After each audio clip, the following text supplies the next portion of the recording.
Ah, yes. The desktop. I don't know what to say. I'm tired as hell.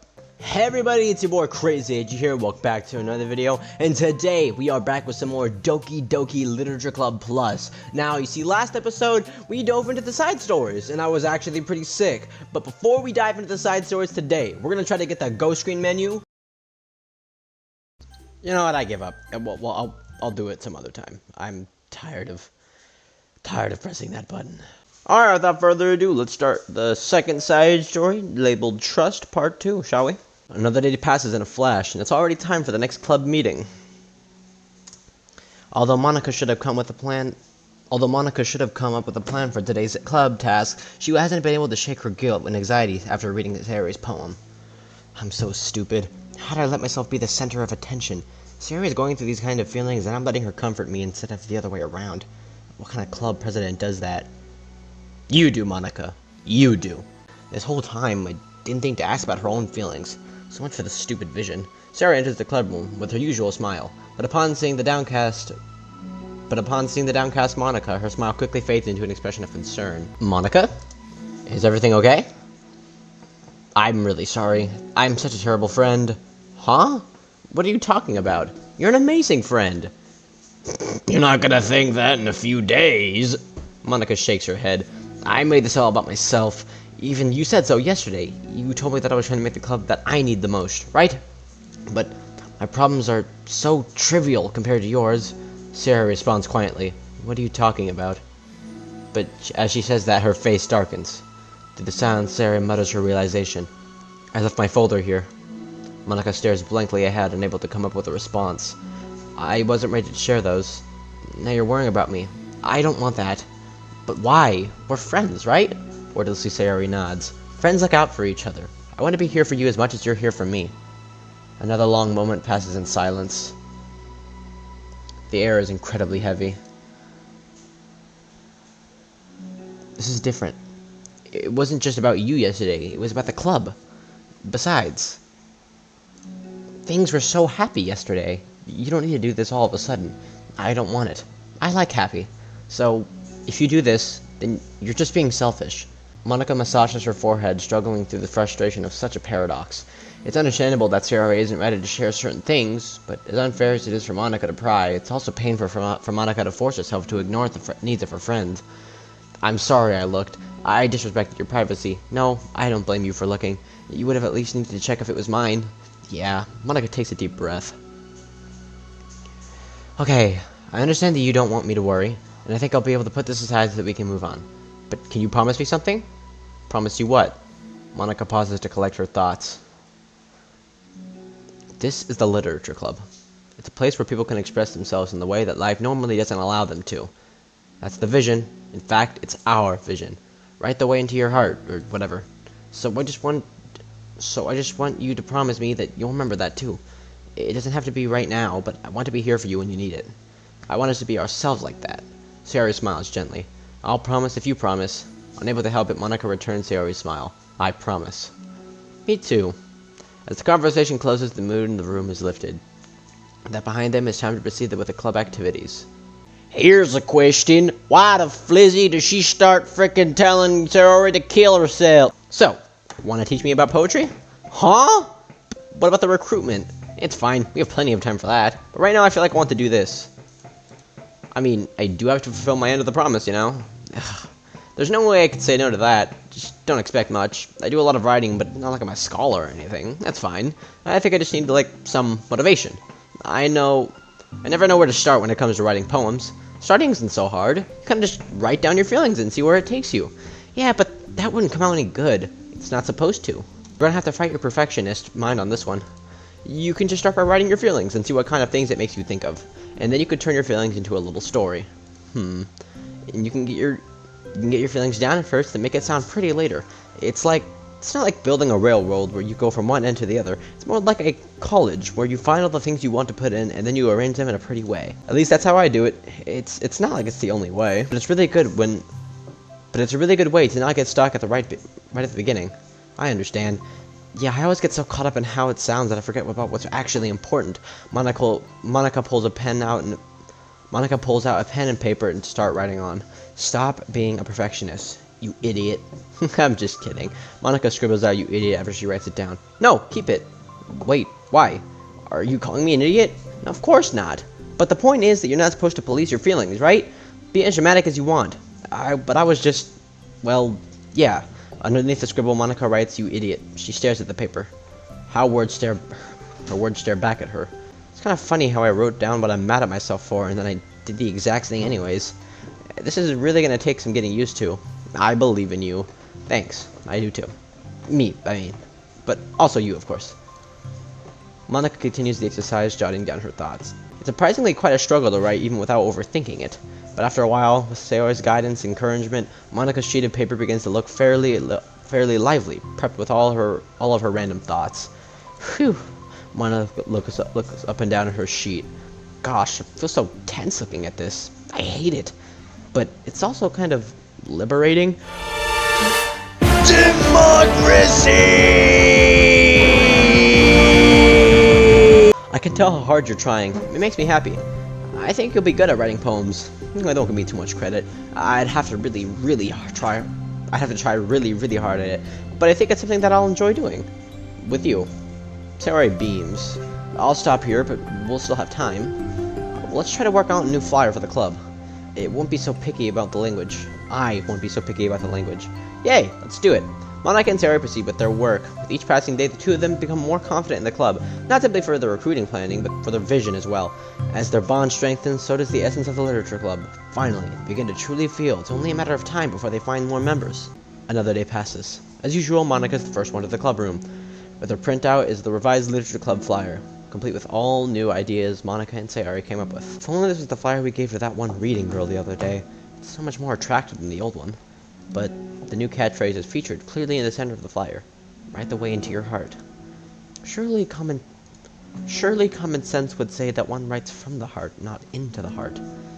But the message being delivered is that one can use writing to discover themselves. Hopefully, Monica and Sayori had thought that it would be enough to garner some curiosity from students. Why do I feel so tense looking at this? Monica thinks back to the previous meeting when she performed that writing exercise. Was I always this bad at expressing myself? How am I supposed to be president if I can't even demonstrate what the club is supposed to be about? The literature club is truly beginning to take form. But with that, the weight on Monica's shoulders only becomes heavier. The big club was always about rigid structure, formulating airtight points and counterpoints and delivering them with conviction. It was about the person on the outside, and that's why Monica was so good at it. It existed entirely within her realm of comfort. It's suffocating. I need to break through this mental wall. I need to learn to express myself for real. Monica pulls out a sheet of paper and grabs her pen. She presses the tip of the pen firmly against the paper. But her hand doesn't move. Instead, a tiny blot of ink collects around the tip of her pen. Monica lifts her pen and stares at the little blotch. For some reason, she feels compelled to run her finger across it. And as she does so, the black ink smears across the paper, ruining Monica's canvas. Ugh, out of spite for herself, Monica presses her pen down once again, letting the ink collect. She creates a small smear on the paper. Come on, Monica. Just move your hand, Monica writes. This is what I get for seeking perfection. A stain. Sorry, I'm not like talking or like cracking jokes as much as I usually do. I'm really enjoying this, dude. I just am so happy that there's more story for me to read and just the main game wasn't it. So, and plus this one's actually going pretty deep so far, and I can't wait to see like how all the side stories go. Also, like, one of the main reasons I'm not cracking as much jokes is because it kind of seems like it's going more on the depressing side. So I'll try to, like, I crack like one or two jokes every once in a while, but not as often as I normally would, like, at last episode.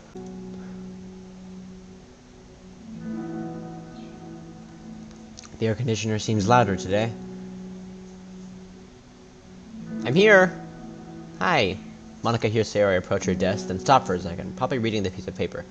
Then she sits down in the adjacent desk. Bad day? Mm-hmm. Me too. You too? The new flyer looks so good. You've been working so hard. On the club. But also something else, I think. I can't do it. I'm sorry. It's so hard to just be vulnerable. Sayori takes a sheet of paper from Monika's desk. She writes something down and stares at it for a while. Can I trust you? Of course. You can trust me with anything. Sayori glazes at Monika with sadness in her eyes. Understanding the signal, Monika takes the paper from Sayori's desk and reads it.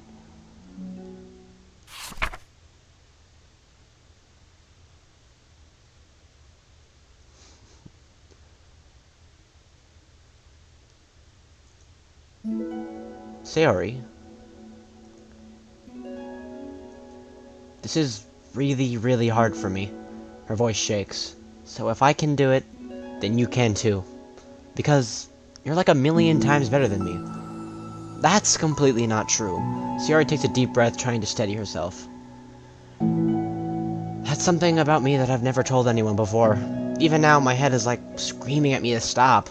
Wait, you don't have to force yourself. I mean, just because of the promise yesterday, I want to. It just feels right. I mean, maybe it's part of the reason I came to this club in the first place. This is the literature club. I trust you more than I'm scared. At those words, Monika stands up. Sayori must have taken days to work up the courage for this. Were Monika's own futile but genuine efforts actually the push that Sayori needed? Sayori's deliberate breaths can be heard over the air condition. As she prepares herself to continue, Monika waits in gentle silence. I have this problem where I get really upset when people worry too much about me. I can't control it. It's like, why waste your energy worrying about me when you can just be happy instead? So I never tell anyone about these kinds of thoughts that I have. It's so much easier just to smile and have everyone else be happy. But that's terrible. That's what Monika wants to say, but she stops herself in fear of saying the wrong thing. It's just that if everyone knew about it, they wouldn't treat me the same anymore. Like, whenever I'm not smiling, everyone would be worried about me and ask what's wrong. I know that because it used to be like that. Sayori pauses, seeming to recall something in the past. I just want everyone to be happy. It's the most important thing to me. And letting people look inside my head doesn't bring happiness to anyone. Sayori pauses again. Her solemn expression makes her looking almost like an entirely different person. How did you find the courage to tell me this? You're not worried that I'll be one of those people too? I am worried. Part of me really hates myself for doing this. But another part of me, I think, just felt like it would be different this time. Whenever we talk about what the club is supposed to mean, I kept feeling like it was right for me to do. Especially after you've been trying so hard to express yourself, too. It just made me feel like I could say it in confidence, and our friendship doesn't have to change. It's so silly that the club is only 2 people, but it already means so much to me.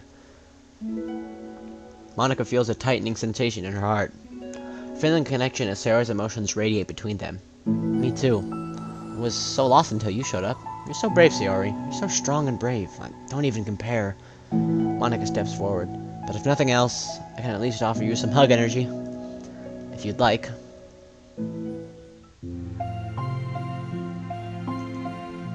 Look at that, dude. This game really is freaking beautiful. And new CGs too. New CGs. And they like look so in depth too, dude. You can even see like a little crack in the freaking curtain right there. We're just seeing without a smile. Sayori rests her forehead on Monika's shoulder. Through their contact, Monika can almost feel the torrent of thoughts swimming in her Sayori's head. And at this moment, enchanted by the air of the club, Monika realizes that all the days that have passed, this is the one where she really, really hopes that nobody new walks through the door. She speaks softly. You're like the sweetest girl I've ever met. You can say anything. I'll never judge you. I promise. Sayori's breath begins to quiver. She takes several deep breaths, trying as hard as she can to start speaking, to say the things that she never once dared to say out loud. Finally, she speaks in a choked voice. I'm so worthless. I'm worthless and everyone would be better off without me. She suppresses a sob as tears fall down her cheek. That's sad, dude. She's crying. I'm just an inconvenience to everyone. I'm not good at anything, and it just feels like everyone just has to put up with me, and I hate it, I hate it! The more Sayori speaks, the more she fails to control her voice, falling victim to the overwhelming sadness, clutching at her throat and chest. I don't want to have these thoughts. I want them to go away, and now I'm making you put up with me, and I just want to die! As soon as Sayori loses her composure, Monika becomes determined to keep her own. She only wants to be what Sayori needs right now, so she won't let any sadness show. Her voice comes through as a soft and gentle. This isn't putting up with you. This is just being your friend. Monika offers a few words of comfort, but she knows Sayori said it herself. The thoughts Sayori experiences are ones that don't belong. Monika can't magically make them go away. The most she can do is help Sayori battle them, like any good friend would. You have so much value, to me and your other friends too. This club wouldn't have been the same without you. I really, really mean that. You coming here was the best thing that could have ever happened. Even if we never got any other members, I could still be happy. That's what you brought here. You brought us a vision, and you also brought us happiness. And that's your favorite thing to do, right? Sayori doesn't respond, but Monika feels her gently nod. No more words are needed between them. The two share their embrace for a while longer, Monika letting Sayori take as much time as she needs. Once her breathing steadies and her sniffles fully cease, Sayori lifts her head and wipes her eyes. I guess I needed that. Some days are harder than others. Well, I'm here whenever you need me. But any other time, I'll make sure that things are the way they usually are. If that's what makes you happy. Thanks.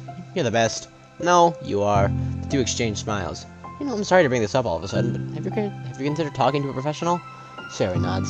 It's scary, since it's already so hard to tell people. Yeah, well, of course, it will always be your choice, but if you're ever looking to find the courage for it, I can do my best to help you. Thanks. I think it helps knowing that you would. Sayori suddenly yawns and stretches. Wow, that made me tired. And hungry. Well, I won't make you do any work if you're not up for it. No, I want to. I mean, I can say it's definitely one thing that makes me happy, Monika smiles. But I might want to get a snack first. All of a sudden, the sound of the door causes the two of them to turn their heads. The door opens halfway, and then stops. Face peeks inside. Face that seems familiar. Well, everybody, I think that's gonna do it for today's episode. I would go ahead and do the next side story, but I am running extremely low on time today. I do have a lot to do, and I thought I'd just create a quick video of the end of that side story. And honestly, it was really wholesome, and I'm glad I did, because, Christ, dude. Dude, like, that's only one side story in, and I'm already really enjoying the story so far. And every side story is a continuation from the other one. So we're going to be going in order, we're not going to be going out of order or anything like that. But yeah, and it looks like we're going to be getting, like, CGs, like, new CG for every side story, and I'm excited to see those, I really am. Now, I'm not sure when I will be recording the next episode. I'm going to try to do it sometime before next weekend. I'm extremely busy this week, too. I hope you guys have a great day. Thumbs up, subscribe if you want to. Like I said before, see you guys in the next video. Bye-bye!